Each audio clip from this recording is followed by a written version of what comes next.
तो hey guys, welcome back to your channel trading university.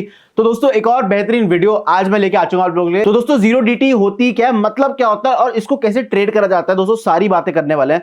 तभी जो आज की वीडियो का टाइटल रहने वाला है, जैसे कि आपको बोर्ड पे दिख रहा है, मैंने लिख रखा है जीरो डीटी ट्रेडिंग कैसे करें। पहले गाइस आपको ये समझने की जरूरत होती है कि जीरो डीटी होती क्या है। तो दोस्तों अगर मैं डीटी की बात करूं, so DT stands for days to expiration या फिर डेज टू एक्सपायरी। मतलब जिस भी आप ऑप्शन में ट्रेड कर रहे हो उसको कितना टाइम रह गया है जीवित रहने के लिए, चाहे वो आईटीएम ऑप्शन हो, चाहे वो एटीएम ऑप्शन हो या फिर ओटीएम ऑप्शन हो। डेथ सबकी ही होनी है, कुछ जीरो हो जाते हैं, कुछ नहीं होते हैं, डिपेंडिंग की आईटीएम है, एटीएम है, ओटीएम है। सो गाइस पहली बात तो आपको आई होप ये समझ आई होगी कि डीटी का मतलब क्या होता है, जो कि अक्सर आपको लोग वीडियोस में ये नहीं बताते अपनी कि डीटी का मतलब क्या होता है, और जिसमें आपको अधिकतर कंफ्यूजन देखने को मिलती है कि सर मैं डीटी का मतलब समझ नहीं आया। तो DT stands for days to expiry. So guys हमें जैसे कि पता है, अगर मैं मंडे की बात करूं, सो मंडे को अगर मैं एक्सपायरी की बात करूं, सो हमारे मिड कैप इंडेक्स की एक्सपायरी होती है मंडे के दिन। ठीक है, मिड कैप की इंडेक्स की एक्सपायरी होती है मंडे के दिन।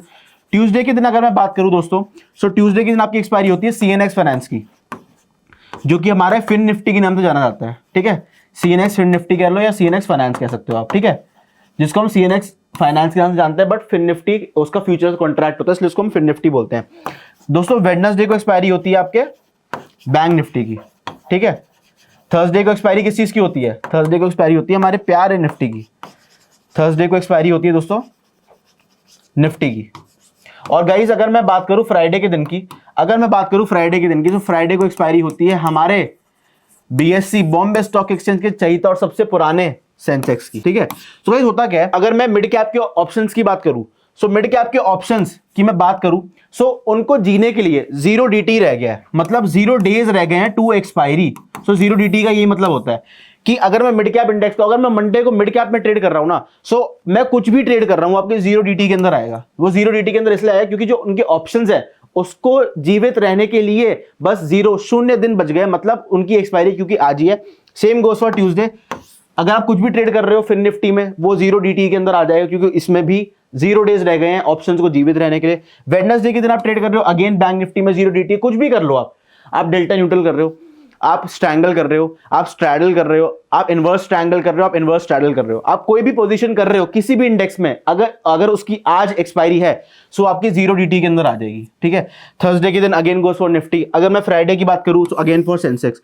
सो गाइस जीरो डीटी आपको समझना इतना ज्यादा जरूरी क्यों होता है? पहली बात तो ये कि गाइस आई होप आपको बेसिक्स क्लियर हो गए होंगे जीरो डीटी के।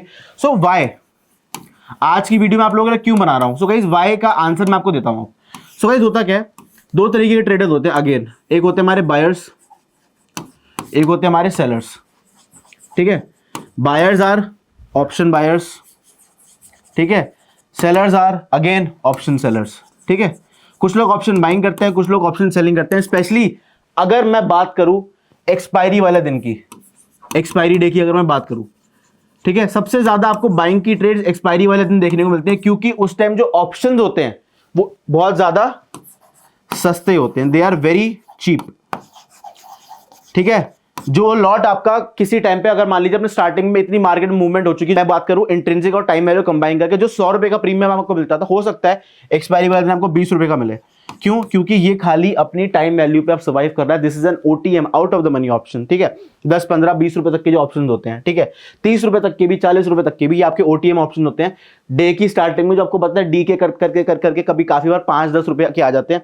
और गाइस अगर मैं ऑप्शन सेलर्स की बात करूं, सो ऑप्शन सेलर को ध्यान क्या रखना होता है जीरो डीटी में, उसके बारे में बात करते हैं। जब मैं जीरो डीटी की बात करता हूं, उनको ध्यान क्या रखना होता है जीरो डीटी वाले दिन के लिए।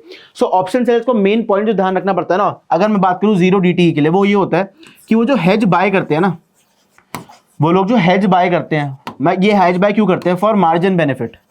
ठीक है, ये जो हेज बाय करते हैं मार्जिन बेनिफिट के लिए। ठीक है, तो आपको मेन पॉइंट इसमें ध्यान ये रखना होता है कि जब आप मार्जिन बेनिफिट ले रहे होते हो हेज को बाय करने के लिए, सो जीरो डीटी वाले दिन क्या होता है, आपको एक टर्म देखने को मिलती है गामा ब्लास्ट। ठीक है, एक आपको गामा ब्लास्ट देखने को मिलती है। जो आपने 10, 12, 15 रुपए के ऑप्शन, 20 रुपए के ऑप्शन, 30 रुपए के ऑप्शन खरीदे होते हैं ना, ये आप अधिकतर देखते हो कि 5-10 मिनट में ये 120, 100 पार हो जाते हैं, 150, 200 भी चले जाते हैं।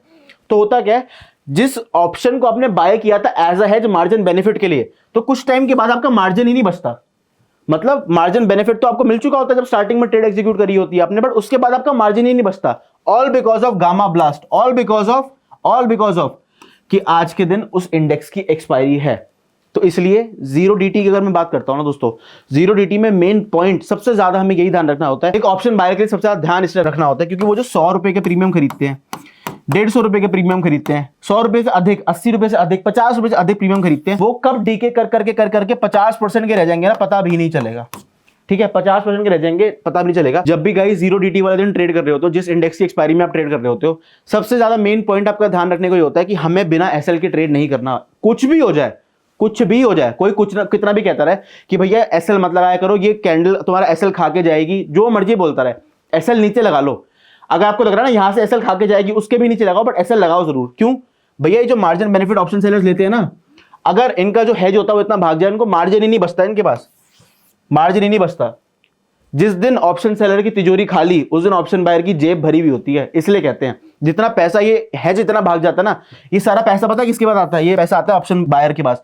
और अधिकतर ऐसी ट्रेड्स वो ऑप्शन बायर और ढूंढते हैं और ऑप्शन सेलर्स उनको ट्रैप करते हैं। फिर जितना पैसा ऑप्शन बायर कमाता है वो सारा दोबारा ऑप्शन सेलर की जेब में चला जाता है। इसलिए option sellers are always overall profitable, overall profitable होते हैं हमेशा दे आर ओवरऑल प्रॉफिटेबल। ठीक है, सो गाइस आई होप आपको ये चीज समझ आ गई होगी, ये चीजें आपको समझ आ गई होगी जिन भी चीजों के बारे में हमने बात करी।